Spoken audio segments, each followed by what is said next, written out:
Should you hire an independent home inspector when buying a new construction home? Did you know that was an option? That's what we're talking about today.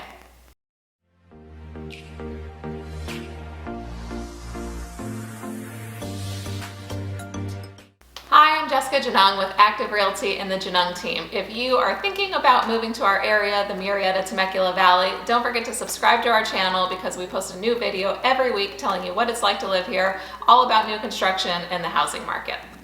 This is a conversation I have very often with my new construction clients. Would you like to have an independent home inspection before closing? About 30 to 40% of my clients do in fact want to have their own home inspection. It is a good idea, and if anything, it will provide you with peace of mind. While I've not had a major defect found during any of my new construction home inspections, however, they do often find a couple of items that need to be addressed. I had one recently where there was a lot of cracked roof tiles, for example. In resales, it's very common to have a cracked roof tile or two in a home inspection, but this is like 10 or 15 tiles. One of the inspectors that I regularly use, he has a drone that he uses to inspect the roofs, and that's how the broken tiles were discovered. Not all home inspectors are created equal. I request inspectors that have drone capability, which is not the norm because you need a license. I also like them to have other important equipment such as moisture readers. Even this particular roof, despite all the cracked tiles, it's not likely to leak in the first rain. The buyer might not know about this situation for quite some time, and by the time that this issue is discovered, this particular buyer could have been out of warranty. Another example that happened a couple months ago was air conditioning vents in two of the secondary upstairs bedrooms were not getting airflow when the AC was running.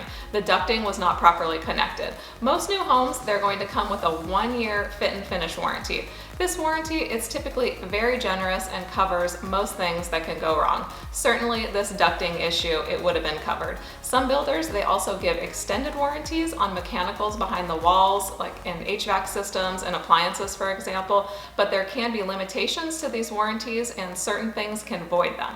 Going back to my cracked roof tiles example, if the builder has any reason to believe that you've been walking on the roof, such as maybe you were installing Christmas lights, this could be a reason they might not honor the warranty. One benefit to clients who decide to have an independent home inspector is that we are able to submit these items that need repair before closing, which gives them priority.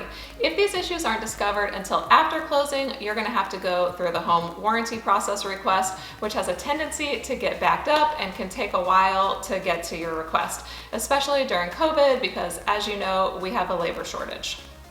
There are a couple of reasons that new construction home buyers do not get an independent inspection.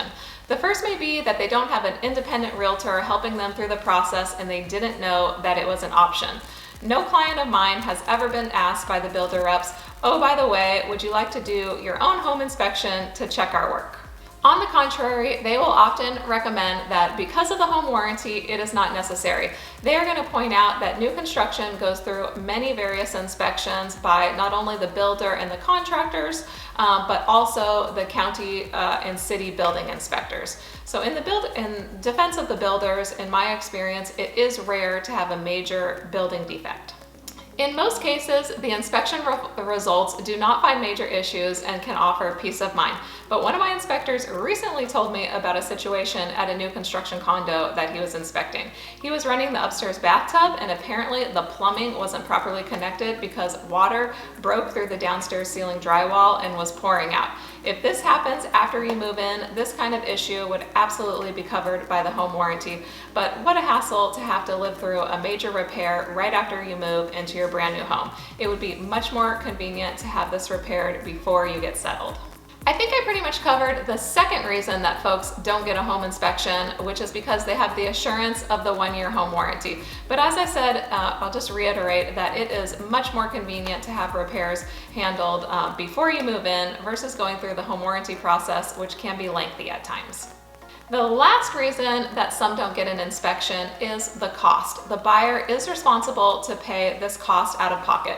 A typical home inspection in our area, it's going to run you about $450 to $600, and it's based off of the square footage of the home. The larger the home, the more expensive the inspection. So when does the inspection take place? Well, the home needs to be 100% finished, so it normally happens at the very end of the escrow timeline. Some builders request the inspection not to take place before the new home orientation, and oftentimes the new home orientation happens just a few days before closing.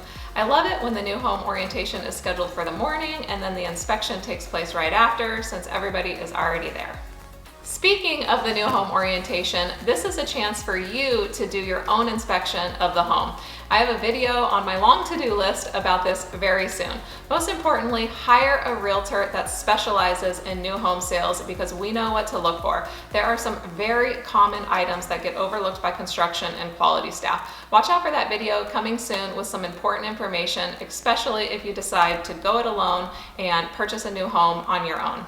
Builders don't typically allow the new home orientation and the home inspection to take place at the same time. So if the inspector finds an issue that needs to be repaired, are they going to be able to get it done before closing? Not always, and unless it's a super major issue, I advise to still close and the builder will complete their repair when they're able to schedule the subcontractor. I'm personally fine with repairs happening after closing so long as they aren't major. It's actually very common right now due to the COVID shortages. Like recently I had a client that has a temporary dishwasher until the ones that are going to match the set of their kitchen comes into stock and they're able to install it. I've had several clients get upgraded appliances because of the appliance shortage issue, so that's just one example. So my client that got the temporary dishwasher, they're actually going to get to keep the temporary one and I guess sell it or whatever, and then of course the builder is going to come and install the new one. Big tip, make sure to either let your realtor or the builder sales rep know that you do intend to do your own independent home inspection and let them know about a month before closing. You don't want to wait till the last minute on this one because some builders have a process that they want you to go through, such as signing some inspection related documents. They might need copies of the inspection companies like insurance, bond, license information. Sometimes some things need to go back and forth, so give yourself some time. Don't wait till the last week. So my advice is to go ahead and spring for that home inspection and hopefully they don't find anything major and you can have peace of mind. After all, your home is likely to be your largest investment. Hope you find this video helpful and I'll see you next week. Bye.